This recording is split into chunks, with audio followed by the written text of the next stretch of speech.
Hello, Dividend King subscribers. It's Chuck Carnevale, co-founder of FastGraphs, the fundamentals analyzer software tool, and of course one of the founding members here of the Dividend Kings. And as I pointed out in the written portion of this article, I've been going back and rereading investment books. I've done that my entire career. I like to go back and look at books, and some of my favorites are Phil Fisher's Common Stocks, Uncommon Profits, of course, Peter Lynch with his One Up on Wall Street book. And the one I'm focusing on for this video is Joel Greenblatt's little book that beats the market, because it's all about beating the market. And I find that to be a very interesting read. To be honest, I am much more attuned to things like Ben Graham's and The Intelligent Investor, and of course I like anything written on Warren Buffett. I also like Peter Lynch's book very much. But Joel Greenblatt's book has always intrigued me because it really does have a valuation orientation to it, if you will. When he's trying to determine earnings yields, as I pointed out in a written portion, he uses it differently than I do. I simply take the inverse of the PE ratio, or earnings divided by price instead of price divided by earnings. But he uses EBIT divided by enterprise value. Now, what the differences are there, of course, EBIT is earnings before interest and taxes. But enterprise value differs from market value, as you'll see in the fast graphs that I'm going to be showing you in a few moments, because it also includes the debt. So if a purchaser's buying a company, they got to buy the equity, which of course is the market cap, but then they also have to assume the debt or buy the debt, which is what enterprise value is. So with all the debt, that's been being lavishly used by corporations here lately, I've written articles on that recently, using a metric that actually includes debt, at least conceptually into the concept, I think is really valuable. So I like Joel Greenblatt's magic formula very much. However, there are parts of it I don't like. It doesn't always give me stocks that I would be willing or interested in investing in. And one of the reasons I think for that is, well, let me say it differently. When I developed FastGraphs, one of the primary reasons I developed it is to make my work and my life a lot more efficient. One of the, always felt, and still feel today, is the best attributes of FastGraphs were the ability to instantly tell me whether I was looking at a stock that was really worthy of spending the time and effort needed to research it. And of course, the primary, stickler for me will be valuation. But there's a lot of other things. Does the company pay a dividend? Does, of course, right now I'm primarily interested in dividend growth stocks. And of course, as far as the Dividend Kings are concerned, I think most of us probably agree on that, at least to some extent. So I'm looking for dividend growth stocks. But I also like I like to see quality companies, companies with consistent operating results, companies with good dividend records.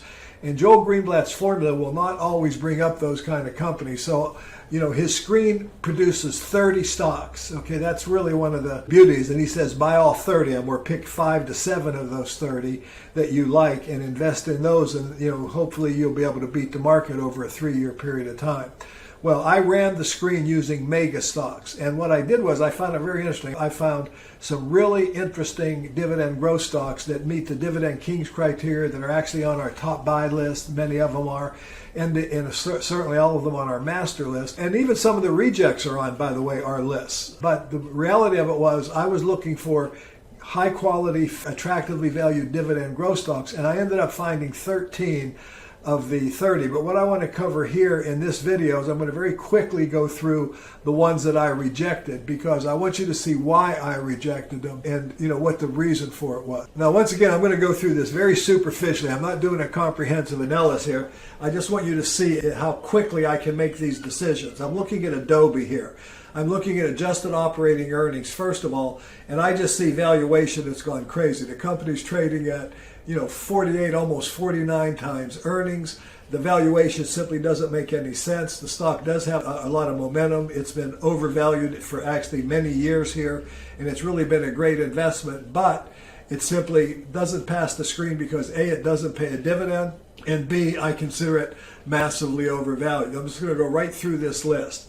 Facebook would be another example, and it's actually on our master list. I just rejected this because it doesn't pay a dividend. Again, I'm looking for dividend growth stocks. But if I was a growth stock investor, by the way, Facebook would be reasonably attractive right now on a valuation basis, but this one was rejected because it didn't pay a dividend. Home Depot, and later I'll show Lowe's, are really the same reason. Once again, it was a valuation issue. I just feel like the stock is trading at a very, very high valuation relative to its fundamental justified numbers. So I rejected Home Depot. Honeywell in the same fashion that I rejected Home Depot, but not quite as extensive, I felt that Honeywell was significantly overvalued. Now, Honeywell's had a nice correction here, but then it's rallied again. This is during the flash crash of COVID, but I do consider Honeywell overvalued, so I rejected it. Coca-Cola is one that's always gets a premium valuation, as you'll notice. I say always. Traditionally, the market has put a very high, over 20 multiple.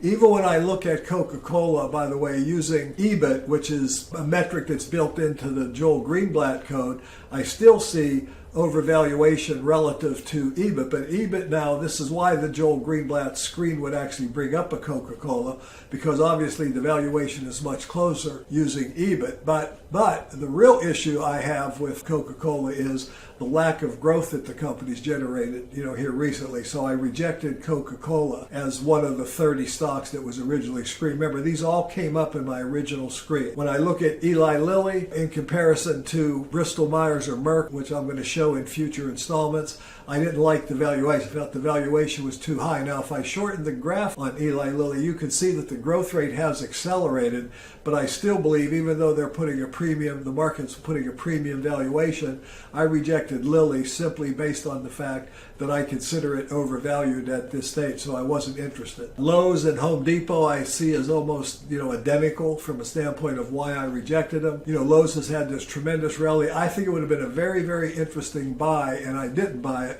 in March of this year when the flash crash first happened. But of course, everybody was sitting there trying to figure out what the world was going to look like, and we've had this just tremendous rally since then. The stock has gone from 86 to 155, and I believe it's now overvalued. So I'm not going to waste my time, with Lowe's today. It just simply doesn't meet my current criteria. Medtronic is, again, I think it's got very high valuation. It's also gone through some, real stress with COVID. I find this really befuddling and confusing, if you will, the fact that we've got weak earnings and yet the stock price is still holding up. But the point is, I don't need to take that risk right now, although I've owned Medtronic in the past, and if I can buy it at an attractive valuation, I like Medtronic. Microsoft, I've talked about it. There's just no possible way that this $1.5 trillion company could possibly be worth 36 times earnings based on the level of growth, which is very high for a company this big, by the way, of 13%. The fundamentals simply don't support that. Yes, the market, it has momentum. The market has loved it, but they've loved it in the past, and it's been disastrous when the valuations get ahead of fundamental value. I love Microsoft, the company, don't like the valuation. So I'm not going to spend my time on it. Netflix, 2 reasons: no dividend, and what I consider to be an extremely high valuation. PepsiCo is, again, very similar, almost same as Coca-Cola from the standpoint of valuation. I do like Pepsi's growth prospects a little better, but I just don't feel that this stock is attractive at a valuation level, so I rejected it. PayPal, great stock, very hot. The momentum is incredible, but I think the valuation is just ludicrous on PayPal. So I'm going to reject that, even if it does, quote unquote, beat the market over the next, 1 to 3 years. It's possible it will, but I think the odds are against it because the valuation is so high. Qualcomm is actually a stock that I have a position in. I did purchase Qualcomm when it was a lot more reasonably priced, back when they were really in their major feud with Apple before they resolved it. I do think the value has gotten ahead of itself, and it actually sits on my sell watch list now because I'm looking for an alternative, something that I could replace it with, and I may do that here in the near future. But currently, I would not, waste my time looking at Qualcomm strictly because of the valuation. I think the company has a bright future. I just don't like the valuation. Texas Instruments, or TXN as it's now called, is another one that I just think the valuation doesn't make any sense. I don't want to be the greater fool and foolishly pay more for a stock than its fundamentals justify, only on the basis that a fool greater than me is going to come along and be willing to pay me more. That may happen. That's not simply a risk that I'm willing to take. UPS, very similar to what we've also seen with FedEx, which I am long in, by the way, but did not show up in the screen. It just had this huge run up here. I believe the valuation is way ahead of itself right now, and I just don't think it makes any sense. And this is probably a stock that I've made the most money in many, many years. I bought Visa back here in 2010, and I've held it up to about through 2019 or so, and then I finally sold it. I've left some money on the table. I made a lot of money in this stock. I love the business. I think it's a great stock. I think its growth potential going forward is still very attractive. You know, analysts think it's going to do about 9.5% for the next couple of years. The longer-term trendline growth rate is even higher at 13.5%. I think it's already baked into the price. I think the price is significantly too high. So this is why I rejected these companies. There's nothing wrong with almost any of them. They're all really great companies. They all have high returns on equity, which is something that Joel Greenblatt looks for.